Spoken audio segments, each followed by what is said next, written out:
അസ്സലാമു അലൈക്കും വറഹ്മത്തുള്ളാഹി വബറകാതുഹു. വഹാബി ലീഗിന്റെ കയ്യടി കിട്ടാനും ഭാവിയിൽ അത്യാവശ്യം മോശമല്ലാത്ത സ്ഥാനമാനങ്ങൾ ലഭിക്കുന്നതോടെ കയ്യിട്ട് വാരാനും കൊള്ളയടിക്കാനും കണ്ണൂർ പുറത്തിൽ പള്ളിയിലെ സാമ്പത്തിക ക്രമക്കേടിൽ മുസ്ലിം ലീഗ് നേതാവിൽ നിന്ന് 1.5 കോടി രൂപ ഈടാക്കാൻ തീരുമാനിച്ചു. കണ്ണൂർ ജില്ലാ വൈസ് പ്രസിഡന്റ് KP താഹിറിനെതിരെയാണ് ഈ നടപടി.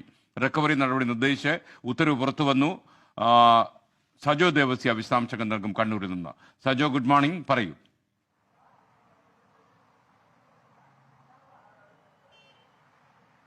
SKN good morning. മുസ്ലിം ലീഗിനെ രാഷ്ട്രീയമായി പ്രതിരോധത്തിലാക്കുന്ന നടപടിയാണ് സംസ്ഥാന വഖഫ് ബോർഡിന്റെ ഭാഗത്തു നിന്ന് പുറത്തു വന്നിരിക്കുന്നത്. കണ്ണൂർ ജില്ലയിലെ പുറത്തിൽ പള്ളി കമ്മിറ്റിയുടെ ഭാരവാഹിയായിരുന്നു 2010 മുതൽ 15 വരെ പള്ളി കമ്മിറ്റി സെക്രട്ടറി ആയിരുന്നു മുസ്ലിം ലീഗിന്റെ കണ്ണൂർ ജില്ലാ വൈസ് പ്രസിഡന്റ് KP താഹിർ. ആ ഘട്ടത്തിൽ പള്ളിയിലെ വരവ് ചിലവ് കണക്കുകളുമായി ബന്ധപ്പെട്ട് ക്രമക്കേട് നടന്നു എന്നതായിരുന്നു പരാതി. 15-ൽ ജനറൽ ബോഡിയിൽ ഈ പരാതി ഉയർന്നു. പിന്നാലെ അതൊരു പോലീസ് കേസായും വന്നു. പോലീസാണ് സംസ്ഥാന ഓഡിറ്റ് വകുപ്പിനോട് ഓഡിറ്റ് നടത്താൻ നിർദ്ദേശിച്ചത്. അങ്ങനെ 1.5 കോടിയിലധികം, അതായത് 1,57,00,000-ലധികം രൂപയുടെ സാമ്പത്തിക ക്രമക്കേട് നടന്നു എന്ന് ഓഡിറ്റ് വകുപ്പ് കണ്ടെത്തി. ഈ റിപ്പോർട്ട് ലഭ്യമായതിനു പിന്നാലെയാണ് കഴിഞ്ഞ 8-ാം തീയതി സംസ്ഥാന വഖഫ് ബോർഡ് യോഗം ചേർന്ന് ഈ തുക KP താഹിറിൽ നിന്ന് ഈടാക്കാൻ തിരിച്ചുപിടിക്കാനുള്ള ഉത്തരവ് ഇറക്കിയിരിക്കുന്നത്. റവന്യൂ റിക്കവറി നടപടികൾക്കായി കണ്ണൂർ ജില്ലാ ഡിവിഷണൽ ഓഫീസറെ, വഖഫ് ബോർഡിന്റെ ഡിവിഷണൽ ഓഫീസറെ ചുമതലപ്പെടുത്തുകയും ചെയ്തിട്ടുണ്ട്. ഒപ്പം ക്രിമിനൽ നടപടി, നിയമ നടപടികൾ സ്വീകരിക്കാനുള്ള ശുപാർശയും ഈ ഉത്തരവിന്റെ ഭാഗമാണ്. ആ കാലയളവിൽ 5 വർഷക്കാലം പള്ളി കമ്മിറ്റിയുടെ ഭാരവാഹിയായിരുന്ന കാലയളവിൽ വലിയ തുക ക്രമക്കേട് നടത്തി. വരവ് ചിലവ് കണക്കുകളിൽ വലിയ വ്യത്യാസമുണ്ട്, അങ്ങനെ അതിൽ അഴിമതി നടത്തി എന്നതായിരുന്നു പരാതി. ആ പരാതി ജനറൽ ബോഡിയിലാണ് ഉയർന്നത്. പിന്നീട് കമ്മിറ്റി മാറി. പുതിയ കമ്മിറ്റിയുടെ സെക്രട്ടറിയാണ് പരാതിക്കാരനായി വന്നത്. ആദ്യഘട്ടത്തിൽ പോലീസ് അതിൽ കേസ് രജിസ്റ്റർ ചെയ്യുകയും അന്വേഷണം നടത്തുകയും ആ കേസ് കോടതിയിലുണ്ട്. അതിനിടെയാണ് ഈ കോടതിയിൽ തന്നെ ഈ ഓഡിറ്റ് സംബന്ധിച്ച ചോദ്യങ്ങൾ ഉയർന്നതിന് പിന്നാലെ പോലീസ് തന്നെ ഓഡിറ്റ് വകുപ്പിനോട് വിശദമായ പരിശോധന നടത്തണം പള്ളി കമ്മിറ്റിയുടെ വരവ് ചെലവ് കണക്കുകൾ സംബന്ധിച്ച് എന്ന ആവശ്യം ഉന്നയിച്ചു. അതിന് പിന്നാലെയാണ് ഈ നടപടികളിലേക്ക് പോയത്. ഏറ്റവും ഒടുവിലാണ് 1.5 കോടി രൂപ ഈടാക്കാനുള്ള നടപടി വന്നിരിക്കുന്നത്. KP താഹിർ KM ഷാജിയുടെ ജില്ലയിലെ വിശ്വസ്തൻ കൂടിയാണ്. അങ്ങനെ വിമതചേരിയിൽ നിൽക്കുന്ന ഒരു നേതാവ് കൂടിയാണ്. പക്ഷെ അപ്പോൾ തന്നെയും ലീഗിനെ ഇത് പ്രതിരോധത്തിലാക്കും. രാഷ്ട്രീയമായി ലീഗ് അതെങ്ങനെ നേരിടും എന്ന് കാത്തിരുന്ന് കാണേണ്ടതാണ്. അതേസമയം ഈ വിഷയത്തിൽ KP താഹിറിന്റെ പ്രതികരണം നമ്മൾ ആരാഞ്ഞിരുന്നു. അദ്ദേഹത്തിന്റെ പ്രതികരണം ലഭ്യമായിട്ടില്ല. രാഷ്ട്രീയ വേട്ട എന്ന് നേരത്തെ അദ്ദേഹം ആദ്യം പോലീസ് കേസ് വന്നപ്പോൾ പ്രതികരിച്ചിരുന്നു. ഇതിനോട് അദ്ദേഹം പ്രതികരിച്ചിട്ടില്ല. ഇത് പക്ഷേ നിയമപരമായ ഒരു വലിയ തിരിച്ചടി താഹിറിനുണ്ടാക്കും. എളുപ്പത്തിൽ ഈ വിഷയത്തിൽ നിന്ന് ഊരുക സാധ്യമല്ല. കാരണം ഇനി റിക്കവറി നടപടികളിലേക്ക് ഈ ഉത്തരവോടുകൂടി കാര്യങ്ങൾ മാറുകയും ചെയ്യും.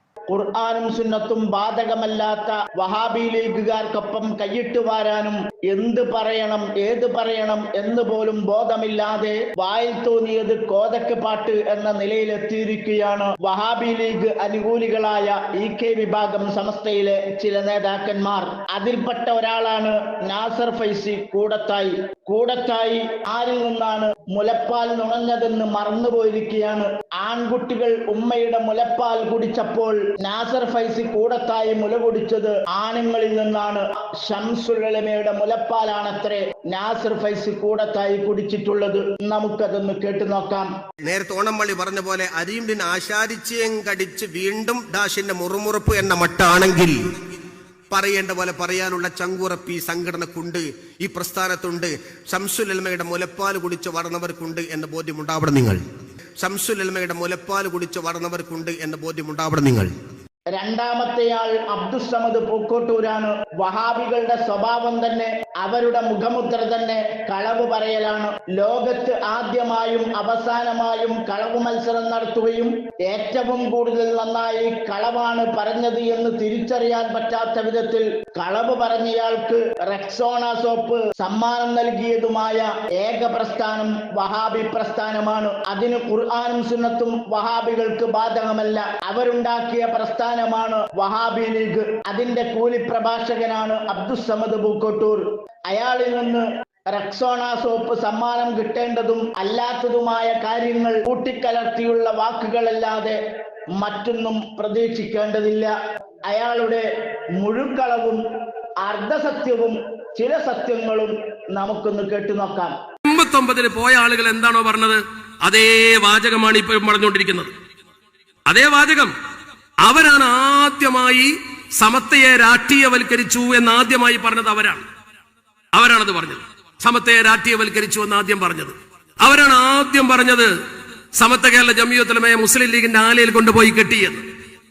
ഇത് രാഷ്ട്രീയ സമ്മേളനമാണ് എന്ന് ഇന്നലെ എഴുതിയ ആൾക്കാർ അന്ന് അവർ പറഞ്ഞ അതേ വാചകമാണ് പറയുന്നത്. സമത്വ കേരള ജംഇയ്യത്തുൽ ഉലമ എന്ന് പറയുന്ന സംഘടനയുടെ സ്ഥാപനത്തെ രാഷ്ട്രീയവൽക്കരിച്ചു, അത് രാഷ്ട്രീയ പാർട്ടി കയ്യിൽ വെച്ചു, അതിനെതിരെയാണ് ഞങ്ങൾ പ്രവർത്തിക്കുന്നത് എന്ന് പറഞ്ഞുകൊണ്ട് പരസ്യമായി രംഗത്ത് വന്നതാര 89-ൽ അതേ വാചകമാണ് ഇപ്പോൾ ഇവർ പറഞ്ഞുകൊണ്ടിരിക്കുന്നത്.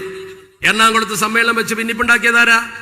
1973 ഇവിടെ വെച്ചാണ് സുന്നി സ്റ്റുഡൻസ് ഫെഡറേഷൻ ഉണ്ടായത്. ഹൈദരലി ശിഹാബ് തങ്ങളായിരുന്നു പ്രസിഡന്റ്. സെക്രട്ടറി ഇപ്പോൾ ഇവിടെ ഇരിക്കുന്നത് ബഹാവുദ്ദീൻ ഉസ്താദ്. 79 നവംബറിൽ ഹൈദരി തങ്ങൾ എന്താ രാജിവെക്കാൻ കാരണം? രാഷ്ട്രീയ പ്രവർത്തനം നടത്തുന്നു എന്ന് പറഞ്ഞുകൊണ്ടാണ്. രാഷ്ട്രീയത്തിന്റെ പേര് പറഞ്ഞ് സമത്തയിൽ ഭിന്നിപ്പുണ്ടാക്കാൻ ശ്രമിക്കുക. നമ്മളാരും ജാമ്യ രാഷ്ട്രീയവൽക്കരിക്കാൻ ശ്രമിച്ചിട്ടില്ലല്ലോ. ജാമ്യയിലെ രാഷ്ട്രീയക്കാരല്ലല്ലോ ക്ലാസ് എടുക്കുന്നത്. ഓരോരുത്തരും അവനവന്റെ രാഷ്ട്രീയമനുസരിച്ച് പ്രവർത്തിക്കും. രാഷ്ട്രീയ ആരോപണം തുടങ്ങിയതാരാണ്? നിങ്ങൾ അവിടെ കൂടിയതിന്റെ ഇരട്ടിക്കിരട്ടി ആളുകൾ, അതിന്റെ എത്രയോ ഇരട്ടി ആളുകളാണ് ഇവിടെ കൂടിയുള്ളത്. മഴ പെയ്ത് ബുദ്ധിമുട്ടി നിങ്ങൾ പ്രചരിപ്പിച്ചു യോഗം നടക്കുകയില്ല, പിരിച്ചുവിട്ടിരിക്കുന്നു അല്ലെങ്കിൽ നിർത്തിവെച്ചിരിക്കുന്നു. സമസ്തയുടെ സ്ഥാപനത്തിന്റെ എംബ്ലം വെച്ചിട്ട് എനിക്ക് കിട്ടിയ ആ മെസ്സേജ് ഉണ്ട്. ജാമ്യയുടെ എംബ്ലം വെച്ചിട്ടാണ് ഈ യോഗം നിർത്തിവെച്ചിരിക്കുന്നു പറഞ്ഞത്. ജാമ്യയുടെ എംബ്ലം വെച്ച് പച്ച കളവ് പറയുന്ന ആളുകള്, വ്യാജം പ്രചരിപ്പിക്കുന്ന ആളുകള്, അവരൊക്കെയാണ് സുന്നത്ത് ജമാഅത്ത് എന്ന് പറയുന്നെങ്കിൽ ആ സുന്നത്ത് ജമാഅത്തിനെ സമൂഹം തള്ളിക്കളയും. അത് ഉറപ്പല്ലേ? ആ സുന്നത്ത് ജമാഅത്തിന് അത് ജില്ലാ വസ്മോചന ഗ്രൂപ്പിൽ ഔദ്യോഗിക ഗ്രൂപ്പ് തന്നെയാണ്. ഈ യോഗം നിർത്തിവെച്ചു എന്ന് നിങ്ങൾ പറയുന്ന വ്യാജല്ലേ? അത് കളവല്ലേ? കളവ് പറയാമോ? എന്തിനാണ് ഒരു വ്യാജ പ്രചരണം നടത്തി നിങ്ങൾ നിങ്ങളുടെ കലിപ്പ് തീർക്കുന്നത്? നേരെ വണ്ണം കാര്യം പറഞ്ഞാൽ പോരെ. അതൊന്നും സുന്നത്ത് ജമാഅത്തല്ല. ചില രാഷ്ട്രീയ പകപോക്കലുകളും ചില സ്വാർത്ഥ താല്പര്യങ്ങളുമാണ്. സുന്നത്ത് ജമാഅത്തിന്റെ സംരക്ഷണത്തിനാണ് നിങ്ങൾ ഇറങ്ങി പുറപ്പെട്ടത് എന്ന് ഞങ്ങൾ ആരും വിശ്വസിക്കുന്നില്ല. സുന്നത്ത് ജമാഅത്തിന്റെ ഒരു കോട്ടവും ഇവിടെ സംഭവിച്ചിട്ടില്ല.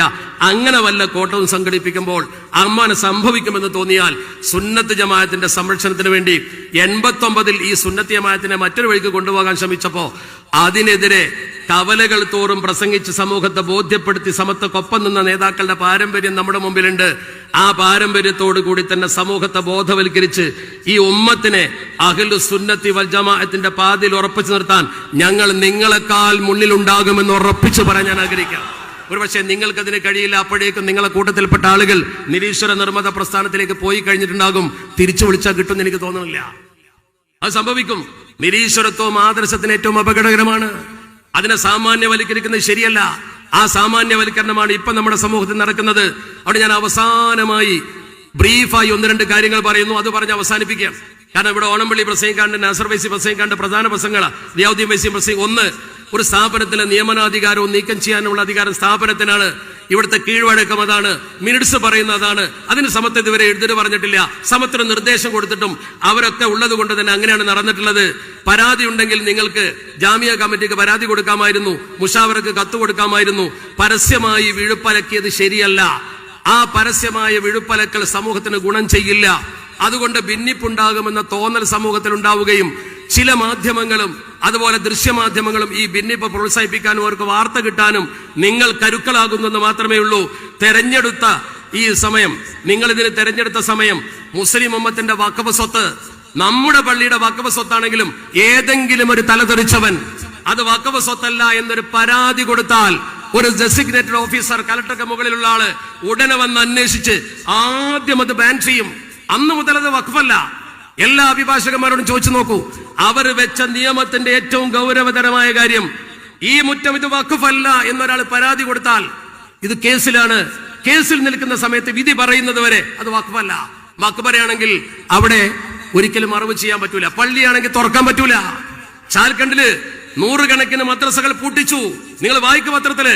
ആ സമയത്താണ് നിങ്ങൾ മുസ്ലിം ഉമ്മത്തിന്റെ നെഞ്ചകത്തെ പിളർപ്പുണ്ടാക്കാൻ വേണ്ടി പെരിന്തൽമണ്ണയിൽ വന്നുകൊണ്ട് നിങ്ങൾ ഈ രീതിയിൽ സമൂഹത്തിൽ പ്രസംഗിച്ച് ഇല്ലാത്ത വിഭാഗീയത ഉണ്ടാക്കാൻ ശ്രമിക്കുന്നത്.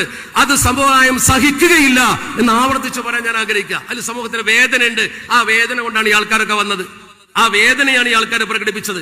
ആ മനോവേദനയാണ് ജാമ്യയുടെ മുറ്റത്ത് തളം കെട്ടി നിൽക്കുന്നത്. നിങ്ങളെടുത്ത സമയം ശരിയായില്ല. അതുപോലെ തന്നെ 2025 മാർച്ച് 1 2025 മാർച്ച് മാസം 1-ാം തീയതി നിങ്ങൾ മനസ്സിലാക്കണം, കോഴിക്കോട്ട് വെച്ച് ചർച്ച നമ്മളൊക്കെ ചർച്ച നടത്തിയല്ലോ. ആ ചർച്ച നടത്തിയ സമയത്ത് കോഴിക്കോട്ട് വെച്ച് ചർച്ച നടത്തുമ്പോൾ, അതായത് നോമ്പിന്റെ തൊട്ട് മുമ്പ്, നോമ്പിന്റെ തലേ ദിവസം, ആ ചർച്ചയിൽ ഏറ്റവും പ്രധാനപ്പെട്ട ഒരു വാക്ക് പറഞ്ഞിരുന്നു ഉസ്താദുമാർ. ഇനി ചേരി തിരിഞ്ഞ് സമ്മേളനം നടത്താൻ പാടില്ല, ചേരി തിരിഞ്ഞ് സമ്മേളനം നടത്താൻ പാടില്ല. അങ്ങനെ തന്നെ പറഞ്ഞിരുന്നു. ഞങ്ങളൊക്കെ അത് അംഗീകരിച്ചു. അതുകൊണ്ട് തന്നെ ഈ ചേരി തിരിഞ്ഞ സമ്മേളനം നടത്തിയത് ആ കരാർ ലംഘനമാണ്, അല്ലെങ്കിൽ ഉസ്താദുമാരുടെ വാക്ക് ലംഘനമാണ്. ആ വാക്ക് നിങ്ങൾ ലംഘിച്ചു എന്നത് വസ്തുതാപരമാണ്. അതിന് മറുപടിയായി അവർ പറയുന്നത്, ഒരാളെ പിന്നെ ഇവിടെ പിരിച്ചുവിട്ടില്ലേ? നമ്മളോട് ആ വാക്ക് പറഞ്ഞ ഉസ്താദ് അടക്കം ഈ യോഗത്തിലുണ്ട്. അവര് തീരുമാനമെടുത്തത് ഒരു കമ്മിറ്റിയുടെ തീരുമാനമാണ്. പല സ്ഥാപനത്തിലും ഇതുപോലെ തീരുമാനമെടുത്തിട്ടുണ്ട്. നമ്മളാകുന്ന അണികളോട് ഉസ്താദുമാർ പറഞ്ഞെന്താ? അവർ പറഞ്ഞത് കേൾക്കുക, പിന്നെ വ്യാഖ്യാനം ഉണ്ടാക്കാൻ നിൽക്കണ്ട. ആ തീരുമാനമെടുത്തത് ഈ നിയമത്തിലെ ലംഘനമാണെങ്കിൽ ആരാ നടപടി എടുക്കേണ്ടത്?